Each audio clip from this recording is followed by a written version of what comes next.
हाँ जी बच्चा party, wishing you all a very good day. अभी ये इलेक्ट्रोमैग्नेटिक इंडक्शन और ऑल्टरनेटिंग करंट के कुछ छोटे छोटे आर्टिकल्स हैं एंड में जो मैं डिस्कस करता हूँ, तो उन्हीं के ऊपर मैं आज तुम्हारे साथ बात करने वाला हूँ। सबसे पहले एडी करंट्स, उसके बाद हम लोग बात करेंगे एसी जनरेटर और लास्ट में ट्रांसफार्मर के बारे में। तो ये तीन हमारे इंपॉर्टेंट आर्टिकल्स हैं, ठीक है, जिनको हमें लास्ट के लिए मैं छोड़ देता हूँ। इनको अभी डिस्कस करके यहाँ पे मैं चैप्टर को कंक्लूड करूँगा, EMI एंड AC। फिर अभी सबसे पहले मैं तुम्हारे सामने डिस्कशन करने जा रहा हूँ एडी करेंट्स के बारे में। तो एडी करेंट्स की definition: eddy currents are the circulating current induce in a body due to change in magnetic flux linked with it. ठीक है, कोई भी हमारे पास कंडक्टिंग बॉडी है, कोई भी हमारे पास मेटल है, और उस मेटल को हमने कहीं पे मैग्नेटिक फील्ड में रख दिया जहाँ मैग्नेटिक फील्ड वेरी कर रही है। काम की बात, कंडक्टर के थ्रू मैग्नेटिक फ्लक्स वेरी कर रहा है। तो जैसा हम लोग EMI में पढ़ते थे कि जब भी किसी कंडक्टर के थ्रू मैग्नेटिक फ्लक्स वेरी होता है तो conductor induces an EMF in it. ठीक है ना, तो वही सेम कहानी यहाँ पे। फॉर एग्जांपल मेरे पास यहाँ पे एक मेटल की प्लेट है, ठीक है ना, मेटल की स्क्वायर प्लेट है मान लो मेरे पास। इसको मैंने मैग्नेटिक फील्ड में रख दिया, ठीक है, और ये मैग्नेटिक फील्ड जो है मान लो टाइम के साथ वेरी करा दी। ठीक है, तो मान लो मैग्नेटिक फील्ड टाइम के साथ इंक्रीज हो रही है, और मैग्नेटिक फील्ड में कैसे दिखा रहा हूँ, क्रॉस से। क्रॉस का मतलब इनटू द पेज। तो magnetic field into the page है और टाइम के साथ इंक्रीज हो रही है। तो तुम्हारे सामने जो ये मेटल की प्लेट है, इसके through magnetic flux into the page which is increasing with time. Magnetic flux के चेंज होने से कंडक्टर को प्रॉब्लम, कंडक्टर अपने अंदर EMF इंड्यूस कर लेगा, EMF की वजह से इसके अंदर करंट इंड्यूस होंगे, और करंट को फ्लो होने के लिए क्या चाहिए होता है, क्लोज पाथ। ठीक है ना, फॉर एग्जांपल जैसे हम लोग पास्ट में यहाँ पे मेटल की वायर का लूप बना लेते थे इस तरीके से, जो हम लोग EMI वगैरह में क्वेश्चन करते थे, वहाँ पूरी मेटल की बॉडी नहीं होती थी। जैसे मेटल की वायर ले ली, वायर से हमने स्क्वायर लूप बना दिया, उसे मैग्नेटिक फील्ड में रख दिया। Magnetic field for example time के साथ मान लो इंक्रीज करा दी, फ्लक्स इंक्रीज हो गया। तो मैग्नेटिक फील्ड की इंक्रीज होने की वजह से फ्लक्स इंक्रीज। मैग्नेटिक फ्लक्स को इंक्रीज होने से रोकने के लिए मैग्नेटिक फ्लक्स को क्या करना है, सपोर्ट या oppose. Magnetic field increase, magnetic flux increase, flux को इंक्रीज होने से रोकने के लिए, उसे अपोज करने के लिए, ऑपोजिट डायरेक्शन में फ्लक्स लाने के लिए, मैग्नेटिक फील्ड लाने के लिए करंट इस लूप के अंदर कैसे इंड्यूस हो जाता था, एंटी क्लॉकवाइज। ठीक है ना, EMI में करते थे ना हम इस तरीके से। अब यहाँ पे तो वायर का लूप था EMI के अंदर, यहाँ पे हम लोग EMI के चैप्टर के अंदर ही बात कर रहे हैं, बट अब यहाँ पे लूप की जगह पूरी मेटल की प्लेट है। करंट मैग्नेटिक फ्लक्स को इंक्रीज होने से रोकने के लिए एंटी क्लॉकवाइज फ्लो होना चाहता है, एंटी क्लॉकवाइज करंट फ्लो होने के लिए उसे क्लोज लूप चाहिए। और ध्यान दो, ये तो पूरी की पूरी मेटल की प्लेट है, पूरी की पूरी मेटल की प्लेट है, इसके अंदर करंट को एंटी क्लॉकवाइज फ्लो होने के लिए इनफाइनाइट पॉसिबल पाथ्स हैं। तो मेटल की प्लेट के, मेटल के सरफेस पे यहाँ पे एंटी क्लॉकवाइज करंट इंड्यूस हो जाएंगे, जो मैग्नेटिक फ्लक्स को इंक्रीज होने से रोकने की कोशिश करेंगे। तो मेटल की बॉडी के अंदर, कंडक्टिंग बॉडी के अंदर इंड्यूस होने वाले इन करंट्स को हम क्या बोल देते हैं, एडी करंट्स। तो फिर से सुनो, डेफिनेशन फिर से पढ़ो, समझ में आएगी। The circulating current induce in a conductor body, in a conducting body, body के अंदर, due to change in magnetic flux linked with it. ठीक है, कोई भी मेटल की बॉडी के साथ मैग्नेटिक फ्लक्स टाइम के साथ वेरी करेगा, तो मेटल की बॉडी के अंदर इस तरीके से करंट इंड्यूस हो जाएंगे, फ्लक्स को वेरी करने से रोकने के लिए करंट इंड्यूस हो जाएंगे, और इन करंट को हम क्या नाम देने वाले हैं, एडी करंट। ठीक है, direction of eddy current is given by Lenz law. ठीक है, कहीं पर भी तुम लेंज लॉ अप्लाई करके या फेरेडे लॉ अप्लाई करके हम लोग करंट का डायरेक्शन, जैसे तुम्हारे सामने भी लास्ट केस में मैंने एंटी क्लॉकवाइज निकाल के दिखाया, तुम डायरेक्शन के ऊपर दिमाग लगा सकते हो। जहां भी फ्लक्स चेंज होने का कॉज मोशन है, मोशन ऑफ अ कंडक्टर है, तो मोशन को अपोज करने के लिए करंट कैसा चाहिए, लेंस लॉ से भी तुम लोग एडी करंट का डायरेक्शन डिसाइड कर सकते हो जहां पर भी पॉसिबल है। Eddy current cause unnecessary heating and wastage of power. ठीक है, इन most of the cases, not always. आगे जाके मैं तुम्हें कुछ एग्जांपल्स दूंगा जहां पे हम एडी करंट्स के बेनिफिट भी उठा लेते हैं, एडी करंट का फायदा भी उठा लेते हैं, but most of the cases में, ठीक है, कोई भी कंडक्टर पड़ा है, कहीं पर भी कोई हम एक्सपेरिमेंट कर रहे हैं या कोई फिजिकल सेटअप हम लोग यूज कर रहे हैं जहाँ मैग्नेटिक फील्ड का वेरिएशन हमें हैंडल करना पड़ रहा है, तो वहां पे कोई भी मेटल की बॉडी आएगी, उसमें करंट इंड्यूस करा के, ठीक है, मैग्नेटिक फील्ड का वेरिएशन, फ्लक्स का वेरिएशन, करंट इंड्यूस करा के अननेसेसरी हीटिंग होगी, वेस्टेज ऑफ एनर्जी होगी, वेस्टेज ऑफ पावर होगी। ठीक है, तो eddy current in most of the cases are unwanted. ठीक है, इसलिए हम उनको रिड्यूस करने की कोशिश करते रहते हैं। तो उसी के ऊपर हम जा रहे हैं, एडी करंट को रिड्यूस करने के ऊपर हम दिमाग लगाने जा रहे हैं।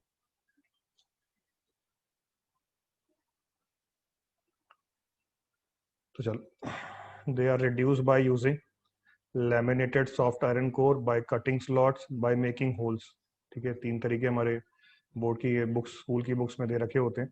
ठीक है, तो जो भी हमारी मेटल की बॉडी है जिसमें एडी करंट इंड्यूस हो रहे हैं, एडी करंट को इंड्यूस होने से रोकने के लिए, ठीक है, हम लोग क्या कर सकते हैं, हम लोग उसके अंदर लैमिनेशन कर सकते हैं, स्लॉट्स कट कर सकते हैं, होल्स बना सकते हैं। ठीक है, जैसे हमारी एनसीईआरटी में एग्जांपल दे रखा है, मैं वही तुम्हारे सामने एग्जांपल डिस्कस करता हूँ। मेरे पास यहाँ पे 2 मैग्नेट है, एक मैग्नेट का नॉर्थ पोल और दूसरे मैग्नेट के साउथ पोल के बीच में यहाँ पे एक मेटल की प्लेट लगा दी। ठीक है, वही मेटल की स्क्वायर प्लेट जो थोड़ी देर पहले तुम्हारे सामने बना के दिखा रहा था।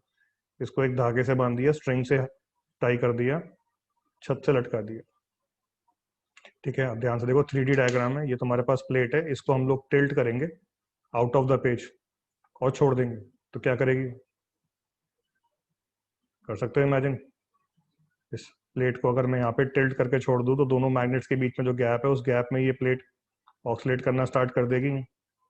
ध्यान दो, ये मैग्नेट के बीच में जाएगी, फिर उससे बाहर निकलेगी, फिर मैग्नेट के बीच वाले गैप में वापस आएगी, फिर उससे बाहर निकलेगी। तो जहां तुम्हारी प्लेट ऑक्सीलेट करते हुए मैग्नेट्स के बीच में जाएगी, मैग्नेटिक फील्ड क्या होगी? इंक्रीज।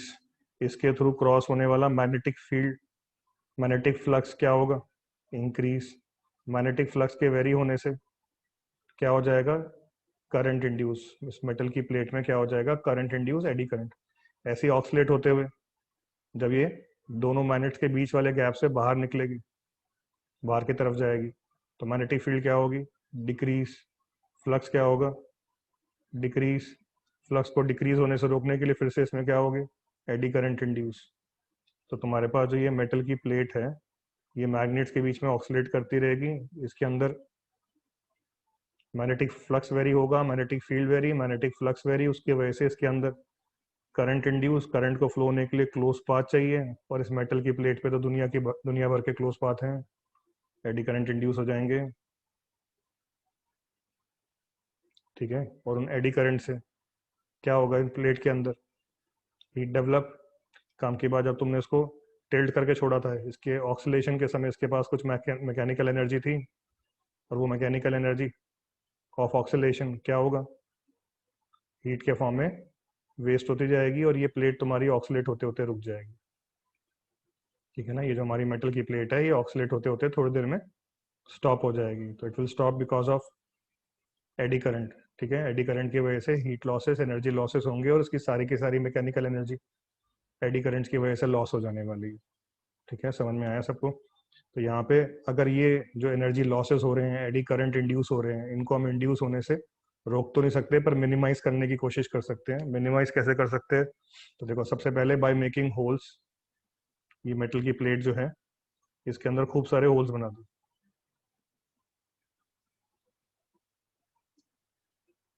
ठीक है, खूब सारे होल्स बना दिए। होल्स बनाने से क्या फायदा होगा?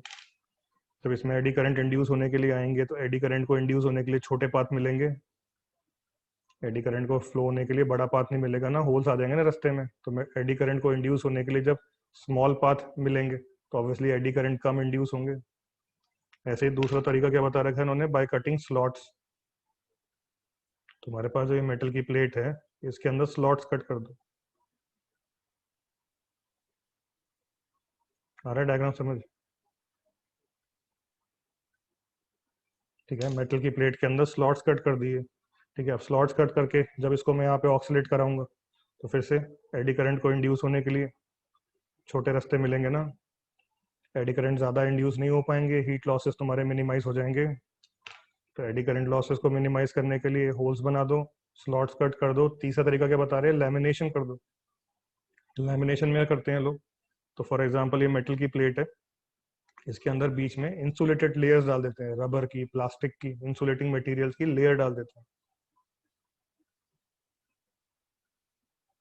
ठीक है ना, देख रहे हो बीच बीच में भाई, मेटल आया, प्लास्टिक आया, फिर मेटल आया, फिर प्लास्टिक आया, मेटल आया, फिर रबर की लेयर आई, मेटल आया, रबर की लेयर आई, प्लास्टिक की, रबर की, बीच में लेयर्स इंसर्ट कर देते हैं।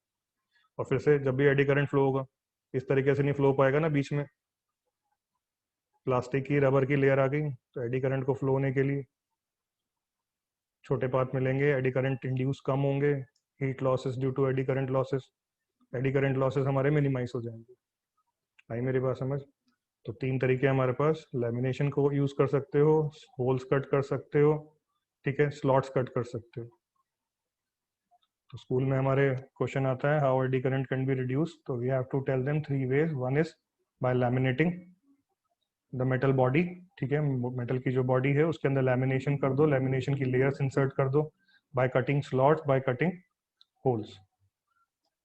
ठीक है, तीनों तरीके समझ में आ गए?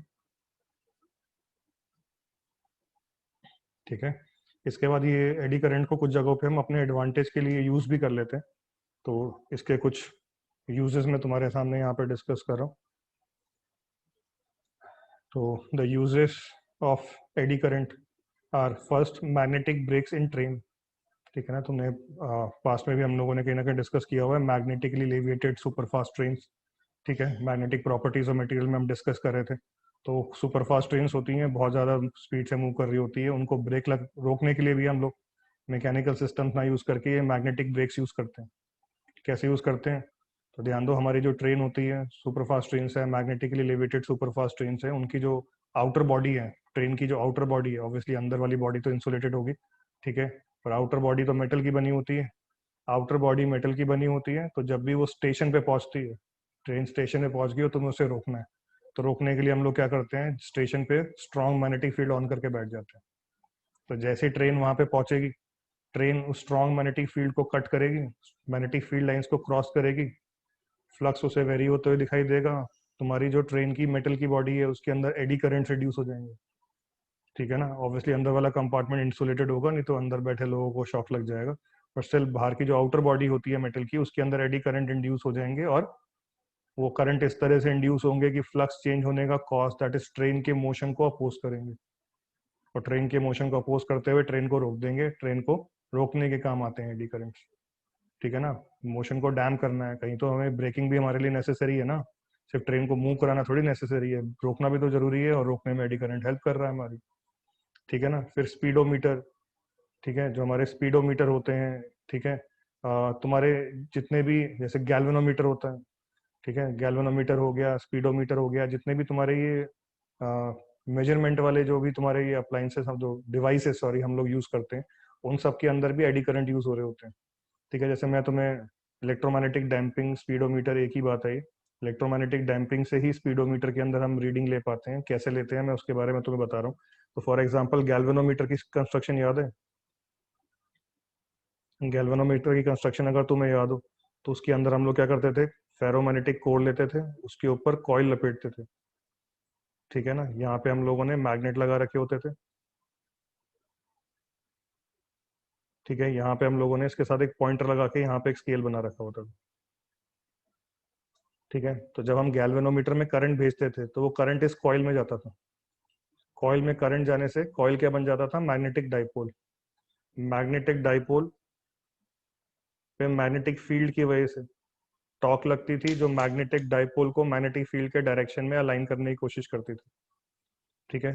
सेंटर पे हम लोग को लगा रखी होती थी हेयर स्प्रिंग, ठीक है, मैं थोड़ा सा वैसे रफ डायग्राम बना के तुम्हें एक्सप्लेन करा रहा हूँ। सेंटर पे हम लोगों ने क्या लगा रखी होती थी, हेयर स्प्रिंग, ठीक है। तो यहाँ पे जब हम कॉइल में करंट भेजते थे, कॉइल मैग्नेटिक डाइपोल बन जाता था, मैग्नेटिक डाइपोल को मैग्नेटिक फील्ड के डायरेक्शन में अलाइन करने के लिए उस पर टॉर्क लगती थी, टॉर्क की वजह से तुम्हारा टॉर्क कितनी लगती थी, एम क्रॉस बी, ठीक है, M B sine theta, theta हम लोग का 90, मैग्नेटिक फील्ड और मैग्नेटिक डाइपोल मोमेंट के बीच में एंगल 90, तो एम बी साइन 90 की वजह से हमारा ये मैग्नेटिक डाइपोल रोटेट करता था, इसके साथ अटैच पॉइंटर रोटेट करता था, सेंटर पे लगी हेयर स्प्रिंग रोटेट कर जाती थी, और अपना शेप रिगेन करने के लिए उल्टे डायरेक्शन में, ऑपोजिट डायरेक्शन में टॉर्क लगाती थी के फाइव, के को हम बोलते थे टॉरिजिनल कांस्टेंट, ठीक है ना। तो जहां पर भी मैग्नेटिक फील्ड का टॉर्क हेयर स्प्रिंग के टॉर्क से बैलेंस हो जाता था, वहां पे तुम्हारा पॉइंटर इक्विलिब्रियम में आके रेस्ट पे आ जाता था।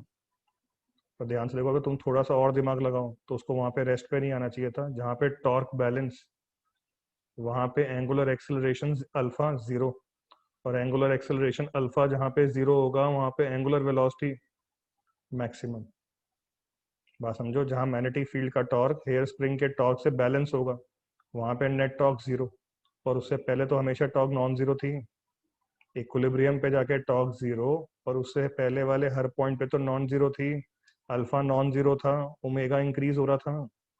जहां टॉर्क बैलेंस हो गई, अल्फा जीरो हो गया, ओमेगा इंक्रीज होना बंद हो गया, ओमेगा मैक्सिमम हो गया। ठीक है, ध्यान से सुनना मेरी बात। जो पॉइंटर है वो इक्विलिब्रियम पोजीशन के अबाउट ऑक्सीलेट करना चाहिए था, और इक्विलिब्रियम पोजीशन के अबाउट ऑक्सीलेट करता रहेगा तो तुम रीडिंग कैसे लोगे? जब पॉइंटर हिलता रहेगा तो तुम्हें रीडिंग लेने में दिक्कत नहीं हो जाएगी? पर ऐसा नहीं होता। गैल्वेनोमीटर का पॉइंटर एक पॉइंट पे आके रुक जाता है ड्यू टू एडी करंट्स। ठीक है ना, ध्यान से देखो। ये जो हमारी जो बीच में हम लोगों ने कॉइल जो हमने वाइंड कर रखी है, फेरोमैग्नेटिक कोर के ऊपर वाइंड कर रखी है। जब ये पॉइंटर तुम्हारा ऑक्सीलेट कर रहा था, कॉइल तुम्हारी ऑक्सीलेट कर रही थी, सेंटर पे लगी फेरोमैग्नेटिक कोर भी तो ऑक्सीलेट कर रही थी। फेरोमैग्नेटिक कोर के अंदर ऑक्सीलेट होने की वजह से, मैग्नेटिक फील्ड के अंदर मूव होने की वजह से EMF induce, eddy current induce. और वो एडी करंट इस तरह से इंड्यूस होंगे कि फ्लक्स चेंज होने का cause, that is this oscillation. This oscillation will be opposed, और ऑक्सीलेशन को अपोज करते करते तुम्हारा जो ये सिस्टम है रेस्ट पे आ जाएगा। कहाँ पे? At equilibrium. तो ध्यान दो, अगर एडी करंट नहीं होते तो गैल्वेनोमीटर का पॉइंटर, स्पीडोमीटर का पॉइंटर ऑक्सीलेट ही करते रहते हैं, तुम्हें कभी कोई फिक्स रीडिंग मिल ही नहीं पाती। सारी बात समझ में आ रही है? तो यहाँ पे स्पीडोमीटर के अंदर, गैल्वेनोमीटर के अंदर, ठीक है, जो तुम्हारे पॉइंटर किसी पॉइंट पे आके रुक जाते हैं, इक्विलिब्रियम पे आके रेस्ट पे आ जाते हैं, that is due to eddy currents. अगर एडी करंट नहीं होते तो तुम्हारे पॉइंटर ऑक्सीलेट ही करते रहते हैं, तुम्हें एक फिक्स रीडिंग मिलती ही नहीं। ठीक है ना, जैसे भी यहाँ पे तुम्हें यहाँ पे एग्जाम्पल दे रखा है इंडक्शन फर्नेस। ठीक है ना, तो हम लोग पुराने जमाने में करते थे। एक और एडी करंट का यूज डिस्कस कर रहे हैं, इंडक्शन फर्नेस। पहले जमाने में क्या होता था, हमारे पास कोई मेटल है, मेटल को हमें मेल्ट करना है, तो ये लोग भट्टी जला के बैठ जाते थे, बर्निंग फर्नेस क्रिएट कर ली, वहाँ पे बहुत ज़्यादा हाई टेम्परेचर जनरेट कर लिया, वहाँ पे जाके मेटल की बॉडी को रख दिया, मेल्ट करवा लिया। ठीक है, ये हो गई पुराने ज़माने की बातें। आजकल ऐसा नहीं होता। आजकल अगर हमें किसी भी मेटल को मेल्ट कराना है तो हम कोई फर्नेस में जाके उसको जलाने की कोशिश नहीं करते हैं, हम लोग यूज़ करते हैं इलेक्ट्रोमैग्नेटिक इंडक्शन का, एडी करंट का। ठीक है ना, तो हम लोग क्या करेंगे, हम लोग लेंगे एक चैम्बर। ठीक है ना, हम लोग लेंगे यहाँ पे एक चैम्बर लेंगे, चैम्बर के अंदर मेटल की बॉडी रख दी जिसको हमें मेल्ट कराना है। ठीक है, और इस चैम्बर के अंदर स्ट्रॉन्ग मैग्नेटिक फील्ड अप्लाई कर देंगे, varying at high frequency. Strong magnetic field varying at high frequency. ठीक है, तो यहाँ पे स्ट्रॉन्ग मैग्नेटिक फील्ड और बहुत ज़्यादा फ्रीक्वेंसी से वो वेरी कर रही है, कभी इंक्रीज हो रही है, कभी डिक्रीज हो रही है। तो उस मैग्नेटिक फील्ड के वेरी होने से ये जो मेटल है इसके अंदर क्या होगा, मैग्नेटिक फ्लक्स वेरी होगा। मैग्नेटिक फ्लक्स के वेरी होने से क्या होगा, इसके अंदर एडी करंट इंड्यूस होंगे। एडी करंट की वजह से इसके अंदर हीट प्रोड्यूस होगी, और उसी हीट से मेटल मेल्ट हो जाएगा। ठीक है, तो मैग्नेटिक फील्ड को हाई फ्रीक्वेंसी पे वेरी करा के, फ्लक्स वेरी करा के, मेटल के अंदर एडी करंट इंड्यूस करा के, अपने फायदा उठाते हुए हम हीटिंग का फायदा, हीटिंग को यूज करते हुए इस मेटल को हम मेल्ट करवा लेते हैं इंडक्शन फर्नेस के अंदर। तो this setup is called induction furnace. फिर जैसे यहाँ पे एक और एग्जांपल दे रखा है, इलेक्ट्रिक पावर मीटर्स। तो इलेक्ट्रिक पावर मीटर्स ये आजकल के पावर मीटर्स नहीं है जो तुम लोग यूज कर रहे हो। हमारे घरों में आजकल डिजिटल पावर मीटर्स आ गए हैं। और आज से 10 साल पहले, 15 साल पहले अगर तुम लोगों ने कभी ध्यान दिया जब तुम छोटे थे, तो घरों के बाहर जो है ब्लैक कलर के इलेक्ट्रिक मीटर लगे होते थे। उनके अंदर ये लोग क्या करते थे, मेटल की डिस्क लगा देते थे। तो हमारे घरों में जो सप्लाई आ रही है, एसी सप्लाई आ रही है। कौन सी सप्लाई आ रही है हमारे घर में? ऑल्टरनेटिंग करंट आ रहा है ना। तो हमारे घरों में जो ऑल्टरनेटिंग करंट आ रहा है वो टाइम के साथ वेरी कर रहा है, तो ऑब्वियसली उस करंट की वजह से प्रोड्यूस होने वाली मैग्नेटिक फील्ड भी तो टाइम के साथ वेरी कर रही है। तो हमारे घरों में जो भी सप्लाई आ रही है, जो भी करंट आ रहे हैं, वो इलेक्ट्रिक मीटर के थ्रू होते हुए हमारे घर के अंदर जा रहे हैं। ठीक है, तो ये इलेक्ट्रिक मीटर के अंदर लगा देते थे एक डिस्क। ठीक है, उस डिस्क के अंदर छोटा सा पोर्शन रेड कर देते थे, बाकी पूरी रिंग व्हाइट होती थी, बीच में एक छोटा सा पोर्शन उस रिंग का बेसिकली डिस्क होती थी, पतली सी थिन मेटल की डिस्क होती थी। ठीक है, जिसको हम फ्रंट से देखते थे तो हमें बस एक लाइन सी दिखाई देती थी, पूरी रिंग व्हाइट, बीच में एक छोटी सी रेड कलर की स्ट्रिप होती थी, पार्ट होता था। तो उसमें क्या होता था, जब भी हमारे घर में करंट आ रहा है, टाइम के साथ वेरिंग ऑल्टरनेटिंग करंट आ रहा है, ऑल्टरनेटिंग करंट की वजह से मैग्नेटिक फील्ड वेरी कर रही है, उसकी वजह से फ्लक्स वेरी हो रहा है, फ्लक्स वेरी होने की वजह से डिस्क के अंदर करंट इंड्यूस हो जाते थे, एडी करंट, और वो एडी करंट इसको रोटेट कराते थे। तो जब तुम्हारे घर में तुमने ज्यादा अप्लाइंसेस ऑन कर लिए, घर में ज्यादा करंट आ गया, ज्यादा मैग्नेटिक फील्ड आ गई, मैग्नेटिक फील्ड 50 हर्ट्ज की फ्रीक्वेंसी से वेरी कर रही है, 50 हर्ट्ज की सप्लाई आती है ना हमारे घर में, ठीक है, मैग्नेटिक फील्ड वेरी कर रही है, ज्यादा करंट घर में आ रहा है, ज्यादा मैग्नेटिक फील्ड वेरी कर रही है, ज्यादा एडी करंट इंड्यूस, जिसकी वजह से डिस्क ज्यादा तेजी से घूमने लगती थी और तुम्हारा मीटर फास्ट हो जाता था। जहाँ घर में अप्लायंसेस कम कर दिए, करंट कंजम्पशन कम हो गया, मैग्नेटिक फील्ड कम हो गई, एडी करंट भी कम हो जाते थे, डिस्क स्लो रोटेट होने चालू हो जाती थी, मीटर की जो रीडिंग है वो धीरे धीरे बढ़ेगी। ठीक है, तो ये मीटर की जो रीडिंग्स होती थी, जो आजकल हमारे डिजिटल मीटर्स लग गए, ये पहले मैकेनिकल मीटर्स थे और एडी करंट के को यूज करके ही हम लोग इनसे रीडिंग लेते थे। पर ठीक है, ये सब फेल हो गया क्योंकि मैकेनिकल सिस्टम्स में ऑब्वियसली डस्ट है, कुछ ना कुछ समय के साथ मैकेनिकल सिस्टम जो है वो स्लो डाउन होते थे। ठीक है, तो तुम्हारे जो मीटर्स होते थे ये पुराने वाले मैकेनिकल एडी करंट के ऊपर बेस्ड वाले, ये समय के साथ स्लो हो जाते थे और लोगों के बिजली के बिल कम आने लग जाते थे। ठीक है ना, जो ऑब्वियसली गवर्नमेंट को नुकसान हो जाता था, इसलिए इन लोगों ने ये सिस्टम को हटा दिया और आजकल हमारे घरों में डिजिटल मीटर्स लगे हुए हैं। पर पहले इलेक्ट्रिक मीटर्स जो पुराने वाले होते थे, they also worked on the principle of AD currents. ठीक है ना, तो एडी करेंट्स के ऊपर इतना ही डिस्कशन है। नेक्स्ट अभी हम जनरेटर और ट्रांसफार्मर की तरफ चलेंगे।